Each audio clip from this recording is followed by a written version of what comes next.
Shalom, shalom à tous. Nous continuons notre 12 jours de jeûne et de prière, consécration 12.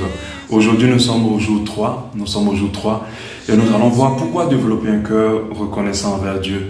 Nous allons voir parce que Dieu est bon. Pourquoi développer un cœur reconnaissant envers Dieu? Parce que Dieu est bon pour nous. Le passage que nous avons lu de base, c'est Psaume 100.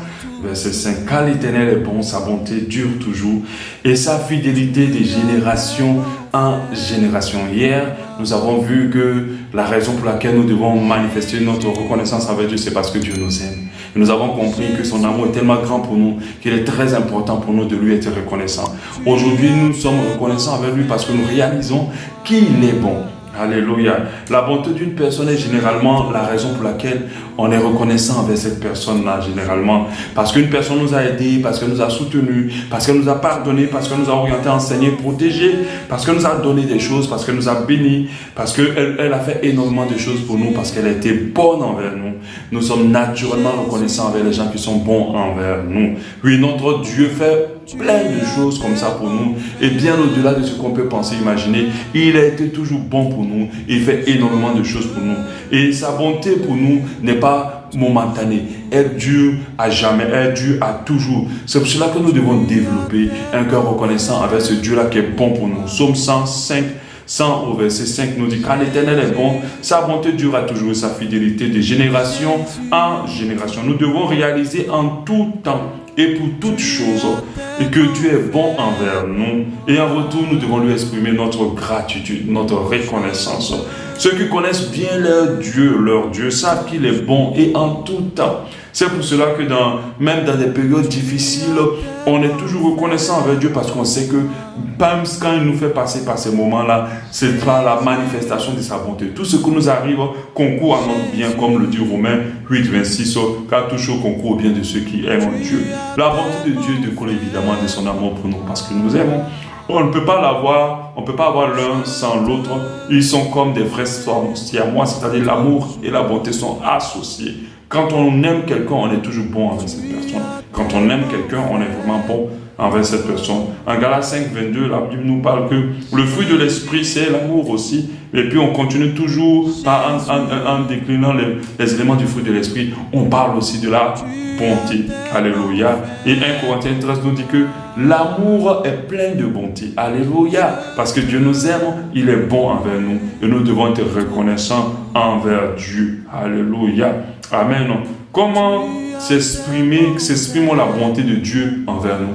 Comment s'exprime la bonté de Dieu envers nous? C'est ce que nous allons voir afin de réaliser l'ampleur de la bonté de Dieu pour nous et pour que notre cœur soit complètement reconnaissant envers lui.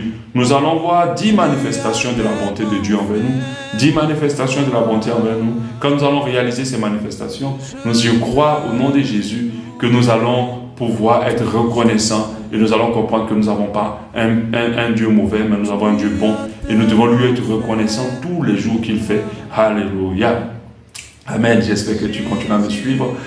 L'une des premières raisons, c'est parce que Dieu nous pardonne. Dieu nous pardonne. Dieu nous pardonne parce qu'il est bon. Il nous traite mieux que ce qu'on mérite. Il nous pardonne. Vous savez, si on doit se baser sur le mérite, je pense que personne ne mérite rien de la part de Dieu. Personne ne mérite rien de la part de Dieu. Nous avons tellement fait de mauvaises choses. Nous avons tellement été méchants avec les gens. Nous avons tellement dit de mauvaises choses. Nous avons tellement suivi nos vies. Nous avons fait tellement de mauvaises choses.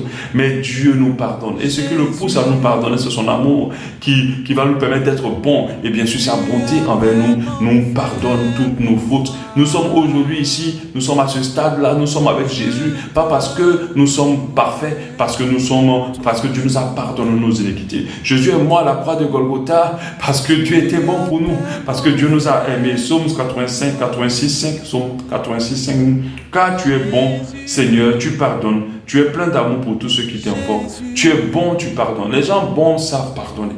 Les gens bons savent pardonner. Quand quelqu'un a du mal à pardonner et puis garde les choses dans son cœur, c'est qu'en réalité il n'est pas bon. C'est qu'en réalité il ne t'aime pas. C'est qu'en réalité il n'a pas d'amour pour toi. C'est qu'en réalité il n'est pas bon. Parce que Dieu t'aime et qu'il est bon avec toi, il efface. Les gens bons pardonnent. Même tu peux faire 1000 péchés, il pardonne. Et Dieu est comme ça envers nous. Et dans sa bonté, il nous pardonne. Sur la croix de Golgotha, comme je l'ai dit, c'est la manifestation de la bonté de Dieu qui a amené Jésus à la croix pour que nous soyons pardonnés. Luc 23, 34 dit, Jésus le dit, Père, pardonne-leur car ils ne savent pas ce qu'ils font. Jésus est dans la croix en train de mourir à cause de nous, en train de demander à Dieu dans sa bonté de pardonner. C'est comme si quelqu'un te fait du mal, mais toi dans ta bonté dis, Seigneur, pardonne, ne tiens pas compte de ce qu'il a fait. Pardonne lui-même, soutiens-le. Tu commences à prier pour son bien au lieu de commencer à le maudire. Ça, c'est être bon et Dieu est bon. Alléluia. Dieu pardonne beaucoup de choses dans nos vies. Le geste de bonté de Dieu, le pardon de Dieu pour nous est immérité complètement parce que nous ne le méritons pas. Mais c'est sa bonté qui le pousse à pardonner nos fautes, qui le pousse à nous offrir son pardon et à effacer nos iniquités. Peu importe ce que nous étions, peu importe ce que nous avons fait dans le passé, peu importe les dégâts que nous avons faits, Dieu dans sa bonté est prêt à nous pardonner car son amour est grand pour nous, pour ceux qui l'appellent. Alléluia. La parole de Dieu nous dit, j'aime bien ce verset-là qui m'a beaucoup aidé qui m'a beaucoup conduit pendant le début de ma foi. 1 Jean 1, 9, c'est un verset que je ne retiens pas cœur. Si nous confessons nos péchés, il est fidèle et juste pour nous pardonner et pour nous justifier de toute iniquité parce qu'il est bon. On a Michée 7, Dieu qui dit, quel Dieu est semblable à toi, qui pardonne l'iniquité, qui oublie les péchés du reste de ton héritage, et il ne garde pas sa colère à toujours, car il prend plaisir à la miséricorde. Quand on parle du pardon, pas de miséricorde. Bien sûr, la miséricorde de Dieu envers nous est conduite par la bonté. Les gens qui ne sont pas très bons, qui n'ont pas un cœur bon, qui ne sont pas bons avec les gens, ont très peu de miséricorde. Ceux qui sont bons, même parfois ils savent que tu es en train de faire mal, mais ils te pardonnent déjà d'avance. Parfois, il sait que tu es allé trop loin, mais il te pardonne quand même. C'est comme ça que Dieu est bon. Et il aura encore compassion de nous. Il mettra sous ses pieds nos iniquités. Tu jetteras au fond de la mer tous nos péchés. Dieu nous pardonne et nous devons le bénir pour cela. Nous devons être reconnaissants plutôt pour cela. Parce que c'est sa bonté qui nous pousse à nous pardonner. 2. Comment se manifeste la bonté de Dieu? Il nous délivre de l'esclavage du péché et de l'emprise des démons. Ah, ça c'est une grâce. Dieu nous délivre de l'esclavage du péché et de l'emprise des démons. Vous savez, c'est peut-être sur lesquels nous sommes. Quand vous entendez, moi en tant que pasteur, les histoires des personnes qui sont possédées et comment ils sont trempés dans des choses terribles, vous bénissez Dieu. Vous dites, mais pourquoi ce n'est pas moi? Pourquoi je ne suis pas à leur place? Parce que Dieu est bon pour moi. Récemment, je crois dimanche, j'ai prié pour une sœur qui était possédée d'un démon, qui la possédait au point où le démon lui parlait. Elle entendait la voix du démon. Elle était déprimée, elle était dans la folie. Le démon lui parle. Elle dit que quand je parle comme ça, la voix du démon résonne et dit le contraire de ce que je suis en train de dire. Et pendant que je priais pour dire, ah Seigneur, qu'est-ce que moi j'ai fait pour ne pas mériter d'être dans cette condition comme cette sœur? Oui, la bonté de Dieu nous délivre de nos péchés. La bonté de Dieu nous délivre aussi de l'emprise des démons. Elle nous délivre au nom de Jésus de l'esclavage du péché et de l'emprise des démons. Apocalypse 1, 5 nous dit, il nous aime, il nous a délivrés de nos péchés par son sacrifice. Il nous aime, il nous a délivrés de nos péchés par son sacrifice. C'est la version Semeur. Alléluia. Amen. Car c'est la bonté de Dieu qui a fait que toi aujourd'hui, tu n'es pas fou. C'est la bonté de Dieu qui a fait aujourd'hui que certains péchés t'ont lâché. C'est la bonté de Dieu qui a fait aujourd'hui que tu n'es pas dans des choses terribles dans lesquelles les gens vivent. Vous connaissez combien de personnes qui sont en train de lutter avec des démons actuellement, qui les fatiguent, qui les détruisent, qui détruisent leur vie, qui détruisent leurs relations, qui détruisent tout dans leur vie. Mais c'est parce que Dieu était bon avec toi. Sincèrement, quand je me lève, quand je ne suis pas fou, quand j'ai tout mon esprit, quand il y a certains péchés où je dis non et que je ne peux pas tomber dedans, quand je ne suis pas esclave de quoi que ce soit, si ce n'est qu'esclave de Jésus, j'ai dit que c'est par la grâce de Dieu, c'est par sa bonté. Alléluia. Vous savez, peu importe tous nos efforts, nous ne pouvons pas dominer, même frapper un seul démon. Nous n'avons pas la puissance pour un seul démon. Alléluia. Mais avec la bonté de Dieu, en Jésus-Christ de Nazareth manifesté, nous sommes puissants aujourd'hui. Alléluia. La parole de Dieu dit en Ephésiens 2, 1, vous étiez morts par vos offenses et par vos péchés, dans lesquels vous marchez autrefois selon les trains de ce monde, selon le prince de la puissance de l'air, de l'esprit qui agit maintenant dans le fils de la rébellion. Mais Dieu qui est riche en miséricorde, à cause du grand amour dont il nous a aimés. Avant, on était esclaves, aujourd'hui nous sommes libres. Avant, j'étais esclave. Aujourd'hui, je suis libre. Avant, j'étais esclave du péché. Aujourd'hui, je suis libre par la bonté de mon Dieu exceptionnel. Alléluia. Comment il se manifeste aussi la bonté de notre Dieu? Par la consolation. Vous savez, on a vécu beaucoup de tristesse, on a vécu beaucoup de choses, on a vécu beaucoup de souffrances, nous tous sans exception. Mais par la consolation de Dieu, nous sommes apaisés aujourd'hui à cause de sa bonté. 2 Corinthiens 1:3 dit: béni soit Dieu, le Père de notre Seigneur Jésus-Christ, le Père des miséricordes, le Dieu de toute consolation, qui nous console de toutes nos afflictions, afin que par la consolation dont nous sommes l'objet de la part de Dieu, nous puissions consoler ceux qui se trouvent dans quelques difficultés. Alléluia. Amen. Dans toutes nos souffrances aujourd'hui, nous sommes consolés par toutes nos souffrances, par la bonté de Dieu, grâce à la bonté de Dieu. Tout ce que nous avons vécu de terrible et de difficile, nous sommes apaisés dans notre cœur à cause de la bonté de Dieu. C'est pour cela qu'il a appelé le Saint-Esprit qui nous a amené le Consolateur. Alléluia. Si aujourd'hui tu peux vraiment vivre bien et ne plus vivre selon toutes les choses terribles que tu as vécues dans le passé, c'est parce que Dieu t'a consolé par sa bonté. Dieu nous console. Je ne sais pas qu'est-ce que tu vis de terrible actuellement, qu'est-ce que tu as vécu de blessant, qui t'a troublé de l'intérieur. Je te dis que la bonté de Dieu va te consoler maintenant au nom de Jésus-Christ de Nazareth. 4.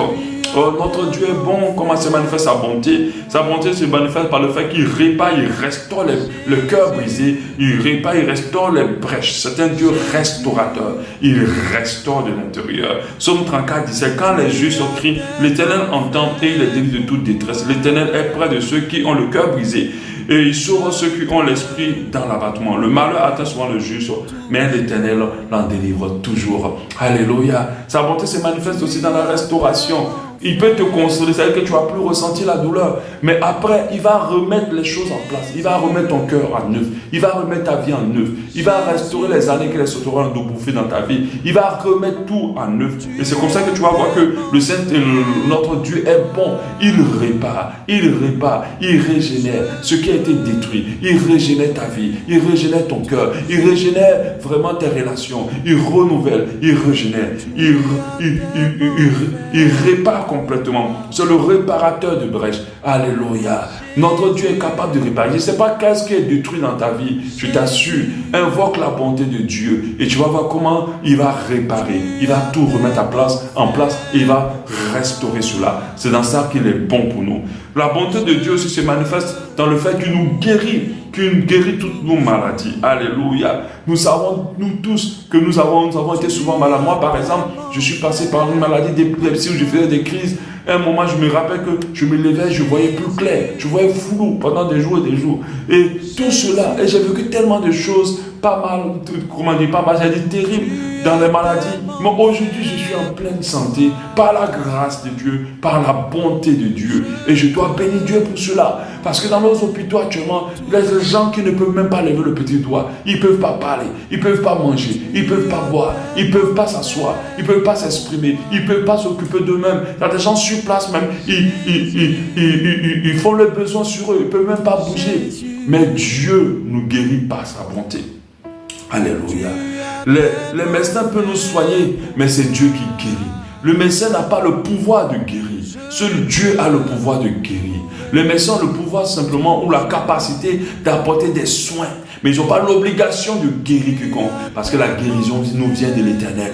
La guérison de nos maladies nous vient de l'Éternel. Dieu dans sa bonté nous guérit. Alléluia. Nous guérit. Psaume 103, 2. Mon âme bénit l'Éternel. Ne n'oublie aucun de ses bienfaits. Mon âme bénit l'Éternel. Oh David. Et n'oublie aucun de ses bienfaits. C'est lui qui pardonne toutes les iniquités, qui guérit toutes tes maladies, qui guérit toutes tes maladies. C'est lui qui délivre ta vie de la force et te couronne de ta bonté et de miséricorde. C'est lui qui rassasie de bien ta vieillesse, qui te fait rejeunir comme l'aigle. Dieu nous guérit par sa bonté.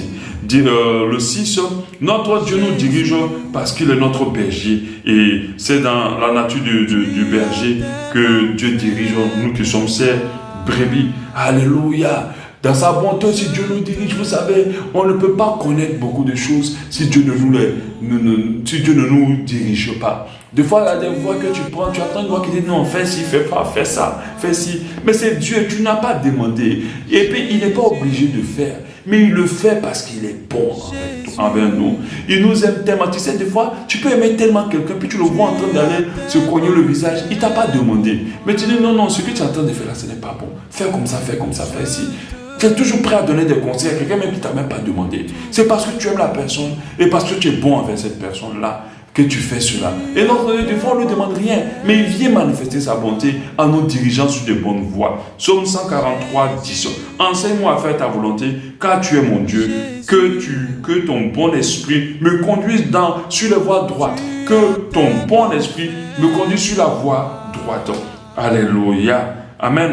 Psaume 32, 8, c'est la réponse de Dieu à David qui a parlé de ça. Il dit, je t'instruirai et te montrerai la voie que tu dois suivre. Je te conseillerai, j'aurai le regard sur toi. Oh, merci Seigneur, parce que tu m'instruiras, tu es là avec moi, et tu me montreras la voie à suivre, et tu me conseilleras, et tu auras ton regard sur moi, au nom de Jésus. La bonté de Dieu se manifeste aussi dans la provision, du fait qu'il veille à ce que nous ne manquions de rien. Il nous donne le besoin. Tous ceux qui ont des petits problèmes, vous n'avez pas remarqué que toujours au dernier moment, Dieu trouve une solution. Surtout pour la manger, pour la boire, pour des problèmes assez particuliers. Il va susciter toujours une solution de nulle part, rocambolesque, parce que notre Dieu est bon. Il pourvoit nos besoins. Alléluia. Il ne permettra pas ce que nous manquions du nécessaire. Alléluia. Alléluia. Philippiens 4, 19. Et mon Dieu pourvoira à tous vos besoins, selon sa richesse avec gloire en Jésus-Christ. Quand on dit selon sa richesse, ça c'est extraordinaire. Parce que la richesse de Dieu est innombrable. Alléluia. On peut qualifier, on peut dire, si c'est tel monsieur a tel milliard, a tel bien, on peut quantifier. Mais on ne peut pas quantifier la richesse de notre Dieu. Parce qu'elle est illimitée, elle est puissante, elle est grande. Donc Dieu va pouvoir nos besoins. Il nous exauce. Il permet que la provision matérielle, la provision émotionnelle, la provision à tous les niveaux ne manque pas dans notre vie. Quand nous manquons de quelque chose, nous, dans sa bonté, nous apporte ces choses-là. Au nom de Jésus, il nous exauce. Dieu pourvoit nos besoins. Dieu pourvoit tout ce dont nous avons besoin. Le 8, comment Dieu manifeste sa bonté? En nous protégeant, en nous gardant de tous les plans et les stratégies des ténèbres contre notre vie. Jean 10, 29 nous dit, mon Père, qui me les a donnés, est plus grand que tout et personne ne peut les arracher à la main de Dieu. Alléluia. Dieu nous protège contre le diable, contre les ténèbres. Dieu nous protège contre tout ce que va contre nous. Par sa bonté, il nous protège. Des fois même, tu sors en journée, tu n'as même pas demandé à Dieu de te protéger. Mais tu vas voir qu'il y a des choses que Dieu va esquiver, qui ne vont pas à ta tête. Et tu vas ressentir dans ton esprit que c'est le Seigneur qui m'a protégé pendant que je n'ai pas prié. Nous dormons, combien de fois nous avons dormi sans prier? Mais malgré cela, Dieu nous a gardés. Vous ne pouvez pas imaginer que tous les jours que Dieu fait, toutes les secondes que Dieu fait, l'ennemi veut te terminer. Tes ennemis vont aussi te terminer. Tes ennemis veulent voir ta chute.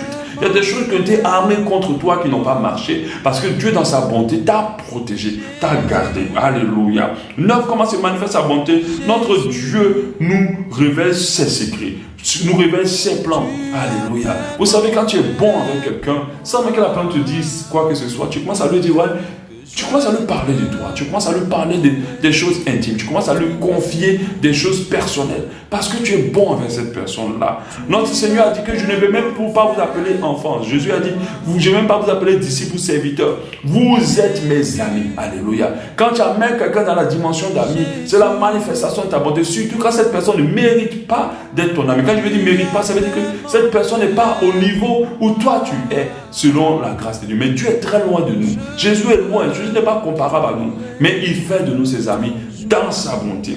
Jérémie 33, 2. Ainsi parle l'Éternel qui fait ces choses et l'Éternel qui les conçoit et les exécute, lui dont le nom est Éternel. Invoque-moi et je te reprotège. Je t'annoncerai des grandes choses, des choses cachées que tu ne connais pas. Dans sa bonté, Dieu nous révèle des choses. Il y a moi comme ça, Dieu me tue beaucoup dans les songes. Il me révèle énormément de choses dans les songes. Des fois sur ma vie, des fois sur la vie des gens. Parce qu'il est bon pour m'aider à ne pas tomber dans le piège des ennemis, pour aider les autres à ne pas tomber dans le piège des ténèbres. Parce qu'il est bon, je ne lui ai pas demandé de me révéler, mais lui-même me montre, il me révèle. Il nous révèle beaucoup de choses cachées dans sa bonté parce qu'il veut nous faire du bien dans le nom de Jésus. Alléluia. Jean 15, 15. Je ne vous appelle plus serviteur parce que le serviteur ne sait pas ce que fait le maître, mais je vous ai appelé ami parce que je vous ai fait connaître tout ce que j'ai appris de mon Père. Quand tu es bon aussi, tu transmets toutes tes connaissances. Et notre Dieu nous transmet beaucoup de choses. Nous connaissons beaucoup de choses par la grâce de Dieu. Nous allons voir la dernière manifestation de la bonté. Alléluia. Notre Dieu nous a envoyé le Saint-Esprit pour nous distribuer, pour nous permettre de pouvoir être revêtus de manière surnaturelle. Ça, c'est une des choses pour lesquelles je bénis constamment Dieu. Parce qu'avec le Saint-Esprit, il y a la différence. Avec le Saint-Esprit, nous pouvons profiter des choses du ciel.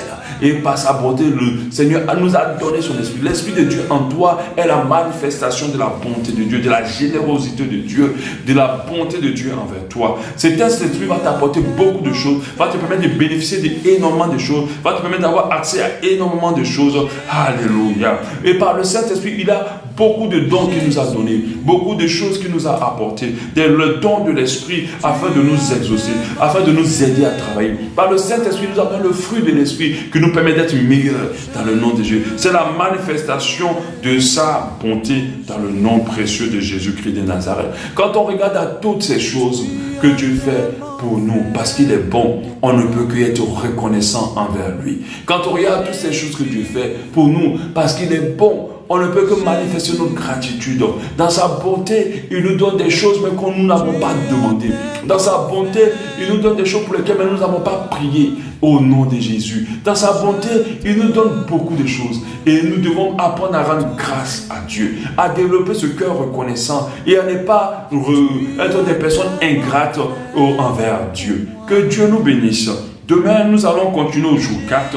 Nous allons voir ce que nous gagnons à avoir un cœur reconnaissant envers Dieu. Nous allons le voir ensemble. Que Dieu vous bénisse. Amen. Moi, Jésus.